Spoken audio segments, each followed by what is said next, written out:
All right, so let's talk about the latest MLB rumor or MLB news around Major League Baseball. Now, if you're wondering why, like Javier Baez, Marcus Stroman haven't kind of been talked about earlier on this channel, that's because I've not been feeling too well recently. So, yeah, I just didn't really feel too well to film this video yesterday. So, if my voice kind of sounds a little stuffy or anything, that's probably why. But yeah. Let's go ahead and get into this video. We're going to talk about Javy Baez signing with the Detroit Tigers, Marcus Stroman signing with the Chicago Cubs, the big trade between the Milwaukee Brewers and the Boston Red Sox, including Hunter Renfroe. And we're going to talk about Chris Taylor going back to the Dodgers and any other news. So that's what I'm going to talk about in today's video. If you want great baseball content throughout the lockout and the offseason, make sure you subscribe to this channel, turn on notifications, and leave a like. And let's go ahead and get into this video. So we're going to talk about Javy Baez signing with the Detroit Tigers. Now, this is the second big splash for the Tigers this offseason after signing left-hander Eduardo Rodriguez. He's a 29-year-old, the first-round pick, 9th overall in 2011 by the Chicago Cubs, and he was traded to the Mets halfway through the season last year. In 2021, he posted 31 home runs, 87 RBIs, a 265 batting average, a 319 on-base percentage, a 494 slugging, and an 813 OPS. Now, for Javy Baez, I don't know about this. You know, Comerica Park is one of the worst hitting ballparks there is, and for a guy that likes to hit for a lot of power and that depends on hitting for a lot of power, that's what gets him a lot of his money as a major leaguer. It's interesting to see that he goes to Comerica Park now. If he can prove that he's really good at Comerica too, that's great. But still, we've seen players like some of the best hitters like Nick Castellanos struggle a little bit in places like Detroit because Detroit's one of the worst hitters ballparks in all of baseball, and he's stuck there for the next 6 years. And you know, for Javy Baez as a player, it doesn't seem like the greatest fit. I mean, the Tigers, you definitely could see a lot more upside with Javy Baez after what he posted with the Mets. The Tigers are getting better, and I'm liking what the Tigers are doing this offseason. I think that they've had a really solid offseason so far. This does take them out of the Carlos Correa sweepstakes, I think, but I think they should have just paid the extra money for Correa. I think Correa is more of a no deal, and I just think that it would be a better idea to go after him. But for Baez, like I said, doesn't make a lot of sense. The money obviously does. He's going to be getting paid a lot of money, 6 years, 140 while playing there. Let's go ahead and head to Marcus Stroman signing with the Chicago Cubs. Before I get into this signing, though, I want to talk about just briefly the MLB lockout. I know it's not going to be talked about too much in today's video, but I do want to say that I do have a video coming out about the MLB lockout. I'm not happy about it. I think that it's a really crappy situation, not only for baseball, but for baseball fans as well. Let's go ahead and get into the Marcus Stroman signing with the Cubs thing. He was the 2012 Blue Jays first-round pick coming out of Duke. He's a 30-year-old right-hander who just signed for a 3-year, $71 million contract with the Cubs. He posted a 10-13 record with a 3.02 ERA in 33 games started, with 179 innings pitched, 158 strikeouts, and a 1.15 WHIP in 2021. He relies on a sinker, slider, split finger, cutter, four-seam fastball, and curveball. Those are mostly his pitches. Similar pitchers are some really solid pitchers. 2018 Corey Kluber, 2018 Joe Musgrove. There's been some really solid pitchers that are very similar to him, and Marcus Stroman's one of the most underrated pitchers in baseball that's really, really good, and the Cubs get a very good starter right here. Now you've got Hendricks. Now you've got Stroman. You've got a decently solid rotation. Obviously, there's still a ton more moves that this Cubs team has to do to be a contender. I think they should still look out for guys like Trevor Story, Carlos Gray, when this lockout's done. I still think that they should look at some guys like that can make a very key impact for this team. But I think Marcus Stroman is a great start here. Getting Marcus Stroman, being that ace of that rotation, makes a lot of sense. I think they even could look to move somebody like Kyle Hendricks this offseason. I think that this is a really, really solid move to bring in Marcus Stroman to this team.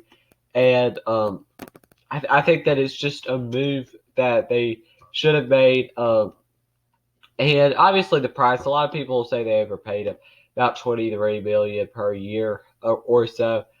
I don't think that it's that much of an overpay. I think that Stroman realistically got quite a bit of money, and he's getting paid similar to guys like Gausman and Ray, who were some of the top free agents. Let's go and head out to Milwaukee, where I think they made a really good move right before the MLB lockout happened yesterday and or last night at this point. But Hunter Renfroe to the Milwaukee Brewers. I think that this is a very good move. I had them kind of side. I had them siding. I think it was Nick Castellanos, but I think this is a really solid move. Getting him for Jackie Bradley Jr., David Hamilton, and Alex Benelis. I think that this is like the best move they like could have made right before. And he's 29 years old right now. He posted a really good 2021 with Boston, 31 home runs, 96 RBIs, a 259 batting average, 315 on base percentage, a 501 slugging, and an 816 OPS. He had a really good year, and this is a great replacement for Avisel Garcia, arguably a better one. That's one of the more underrated players in baseball. I think that this is a very solid move for this Milwaukee Brewers team. It makes them look a lot better because we know this Brewers team needs some hitting. And bringing in Hunter Renfroe is a great start. Obviously, they're going to need Christian Yelich to be back on that MVP type thing that he was on because their starting pitching and relief pitching both are very, very good. It's just they need their all their hitting to work out. And if their hitting can work out, they're going to be in a very solid position next year. Team that could be the NL favorite. They won 95 games in 2021, and now they're looking at a way better lineup, to be honest. Renfroe's going to slot in at that 5 spot behind players like Willie Adames and Christian Yelich in that lineup. Very good move for the Milwaukee Brewers. Next move we have to talk about is the Dodgers re-signing Chris Taylor. Now let's go on to the Dodgers bringing back Chris Taylor.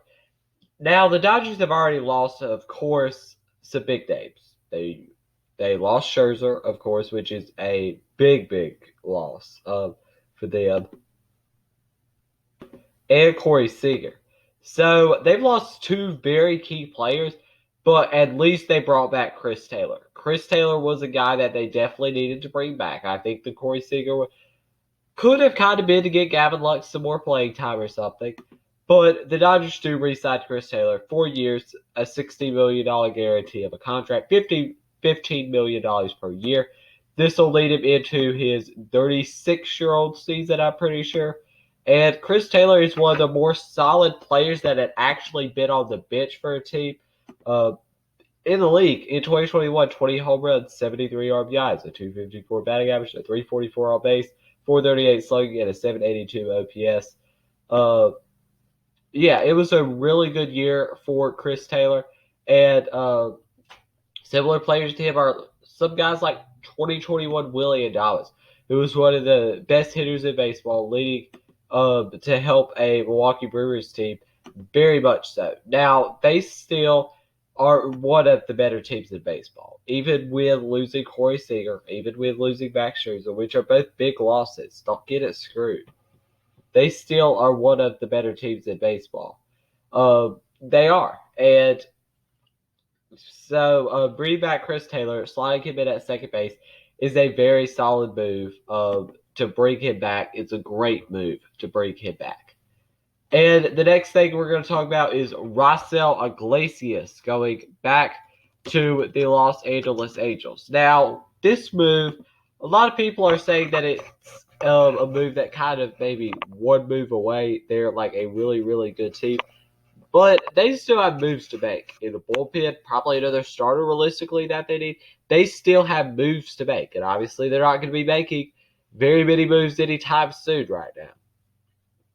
But yeah, so they signed Syndergaard, of course, to the 1 year big deal right there. But yeah, so they definitely Rossell Iglesias is a very good move for bringing him back for 4 years. He had a great season last year, and you can keep some guys like Austin Warren, some guys like Aaron Loop and Mike Byers are definitely keepable and players that you want to keep. But you definitely need another key bullpen arm there, and just probably another starter, and you really look good. Because bringing Rossell Iglesias back is a really good move. He's one of the better closers in baseball in 2021, posting a 2.57 ERA, 34 saves, 70 innings pitched, 53 hits, 12 walks, and 103 strikeouts, limited the walks, and had a very, very good year for the Los Angeles Angels. So that's all I've got to talk about in today's video. If you enjoyed the video, make sure you leave a like, subscribe, and turn notifications. Because, like I said, if you want great baseball content throughout this stupid lockout and throughout the off season, whenever it returns, if it does, leave a like, subscribe, turn notifications. Thank you for watching, and peace.